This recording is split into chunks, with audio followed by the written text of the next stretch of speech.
नमस्कार। भारत का किसान वर्तमान समय में 3 टाइगरों की सवारी कर रहा है और वो टाइगर ऐसे हैं कि उतरते ही वो खा जाएंगे और इसके लिए किसान दोषी नहीं है। परिस्थितियां ऐसी बन गई हैं, किसान ने तो मेहनत की है, जी तोड़ मेहनत की है, हमेशा की है, कर रहे हैं, लेकिन परिस्थितियां ऐसी बन गई हैं कि वो 3 टाइगरों की सवारी कर रहे हैं और उतर नहीं पा रहे हैं। और किसान जब किसी मुश्किल में है तो वो देश मुश्किल में है, उसके नेचुरल रिसोर्सेस मुश्किल है। पहला जो टाइगर है वो है हाई इनपुट वाली जो हम एग्रीकल्चर कर रहे हैं, बहुत ज़्यादा उसमें लागत वाली जो खेती कर रहे हैं, और इसको यूँ भी कह सकते हैं कि over Reliance of chemical farming.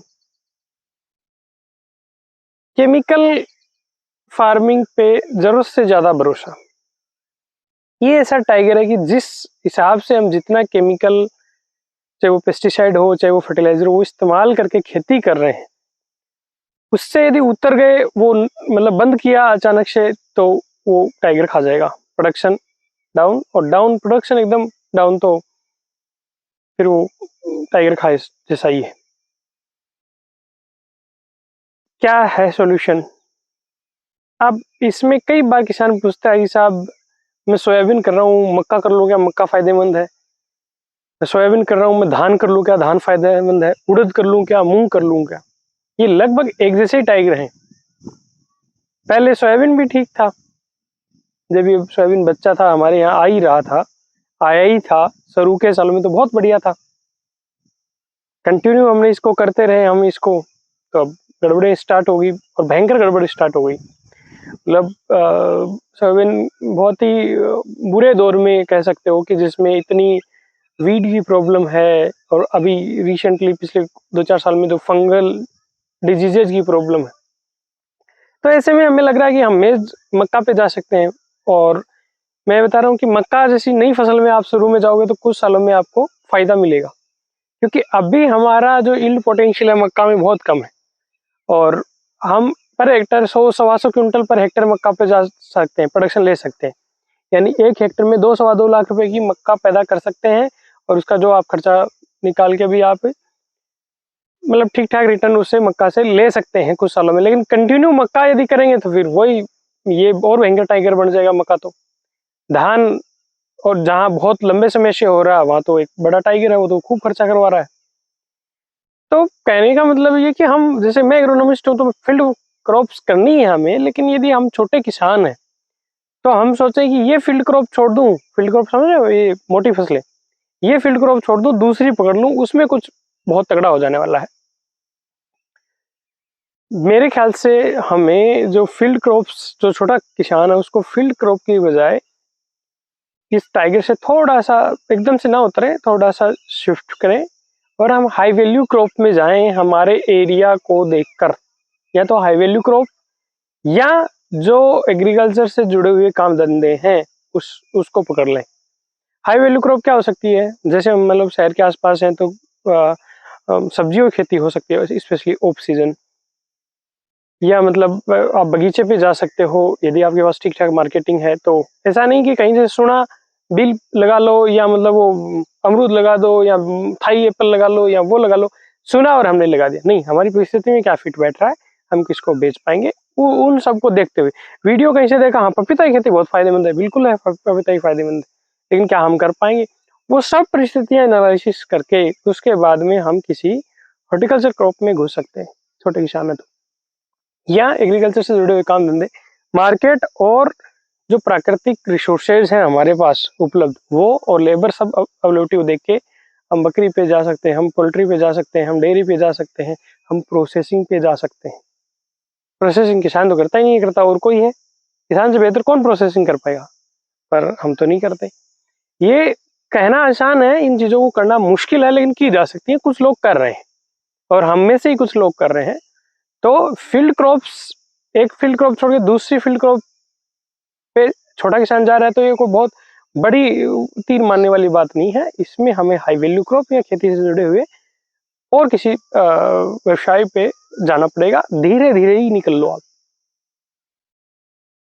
बड़ा किसान फील्ड क्रॉप कर सकता है, वो जैसे मैं मक्का लगाएगा तो मक्का के लिए वो मशीनरी भी ले लेगा, जैसे मतलब नॉन ट्रेडिशनल एरिया है जो मक्का का, मान लो हमारे ये कोटा क्षेत्र है या एमपी वाला जो बेल्ट है, यहाँ मक्का अभी आ रही है, बड़ी तेजी से एरिया बढ़ रहा है। बड़ा किसान है वो मशीन भी ले आएगा और भी ले आएगा, सब चीजें कर लेगा। छोटा आदमी कहाँ से मशीन ले आएगा, क्या करेगा? कहने का मतलब ये है कि हम थोड़ा सा इसमें शिफ्ट कर लेंगे तो बेहतर होगा। दूसरा टाइगर जो है किसान के लिए, अच्छा उससे हमारी जो बहुत ज्यादा भरोसा केमिकल फार्मिंग पे हो रहा है, उससे ये भी है कि जमीनें खराब हो रही हैं। जमीन खराब हो रही थी किसान की नहीं हो रही, देश की जमीन खराब हो रही है, सबकी हमारी जमीनें खराब हो रही है।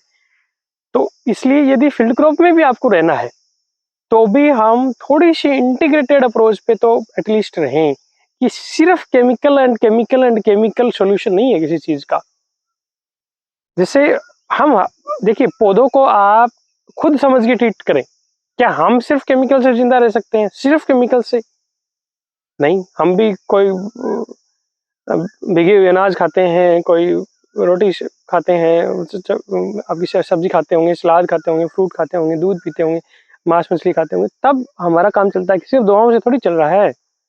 तो इस चीज पे थोड़ा सा आप थिंक आउट करें, सिर्फ केमिकल पे नहीं, थोड़ा इंटीग्रेटेड अप्रोच पे काम करें। अभी ये देखिए, जैसे अभी नीम में फ्रूटिंग हो रही है, बहुत रेरेस्ट किसान ऐसा होगा जो नीम का निम्बोली इकट्ठी करते होंगे, नीम खली बनाते होंगे या नीम का कोई अर्क बनाते होंगे।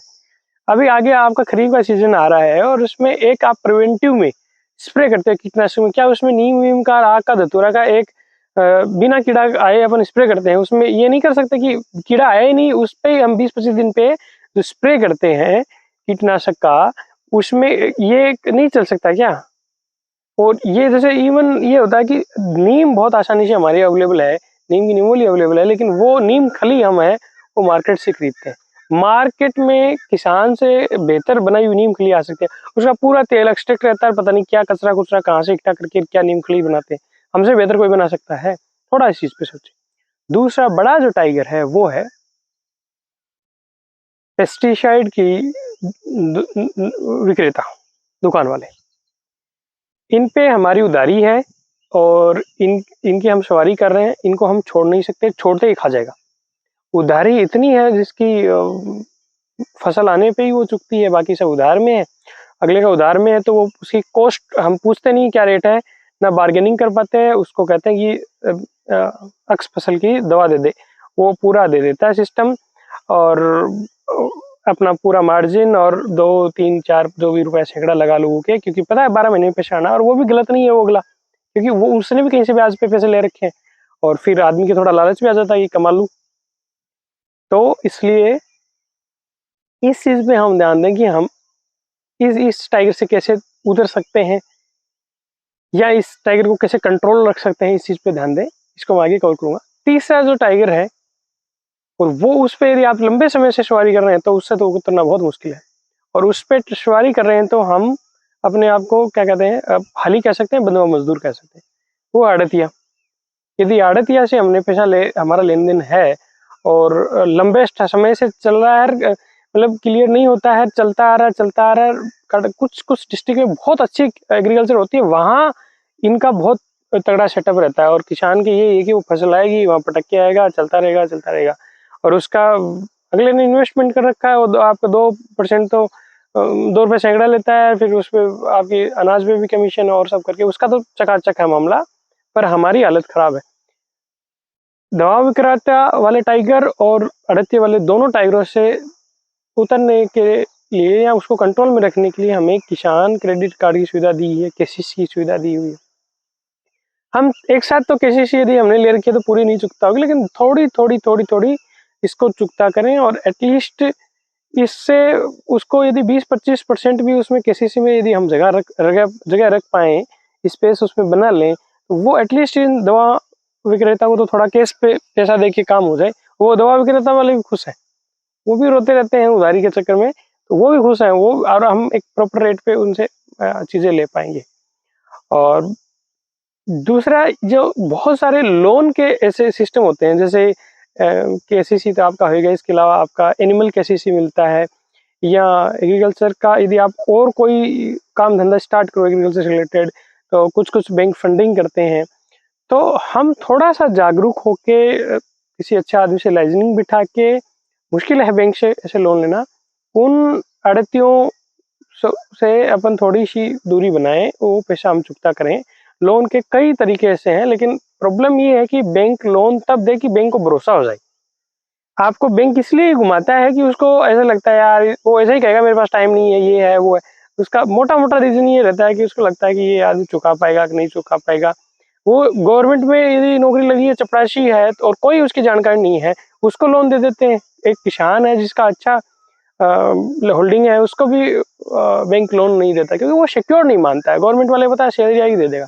तो हम हमारे बैंकों में ठीक अच्छी शाख बना के रखें, उनमें जो प्रॉपर लेन-देन करें और यदि शाख हमारी ठीक है बैंक में, तो मेरे ख्याल से बैंक पे लोन दे भी देता है। जैसे आप लोग कमेंट करोगे बैंक लोन नहीं देता, चक्कर कटाता है, ये है, वो है। वो बातें आपकी सही हैं, लेकिन ऐसा नहीं है सभी किसानों को लोन नहीं देता। कई किसानों को बुला के या घर जाके भी लोन देते हैं क्योंकि उनकी वैसी शाख है।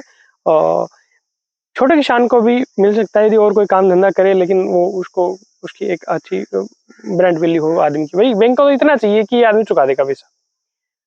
उम्मीद करता हूँ कुछ क्लैरिटी मैं दे पाया। सुबह-सुबह का समय था, विचार थे आपके सामने रखे। जानकारी ठीक लगी तो प्लीज़ इसे शेयर करें। नमस्कार, जय हिंद।